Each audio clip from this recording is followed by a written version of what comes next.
Radhe Radhe guys, ये है percentage का बेसिक्स का पार्ट बी। ठीक है, इसमें मैं एक बेसिक से आपको कॉन्सेप्ट बताऊंगी, वो आपको इस चैप्टर में बहुत हेल्प करेंगे।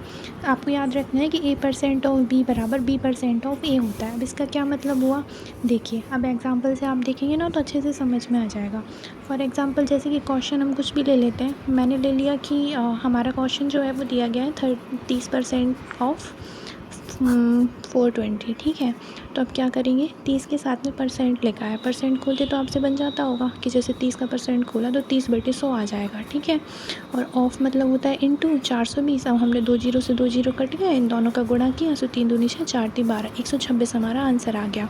ये कैसे में आए, a% ऑफ b। आगे वाला ए माना, पीछे वाला b माना। अब इस परसेंटेज से क्या होता है, फ़र्क नहीं पड़ता। अगर हम पीछे वाले में भी परसेंट को खोलते तो उसमें भी आपका सेम आंसर आता, आपने आगे में भी खोल लिया तो उसमें भी आपका सेम आंसर आया। जैसे 420% अगर हमने माना, 420/100 किया तो उसमें भी आंसर सेम आया।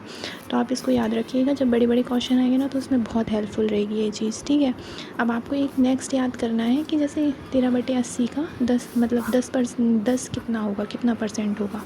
अब 13/80 का अब आपको क्या याद रखना है, जिसके साथ में का लिखा होगा, और इंग्लिश मीडियम वाले बच्चे जिसके साथ में ऑफ लिखा होगा वो आपका अपॉन में जाएगा, हर में जाएगा। वो हम इसको कैसे लिखेंगे कि 10% की उसमें पूछ रहा है कि 10/1380 इंटू में।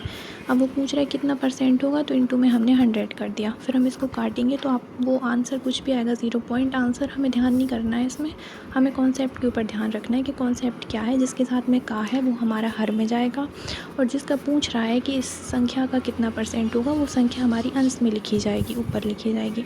जैसे 48 60 का कितना परसेंट है, तो 60 के साथ में का लिखा है तो 60 नीचे 48 ऊपर, इंटू में 100, और हमारा आंसर आ गया 80%। मिलते हैं नेक्स्ट वीडियो में, बाय।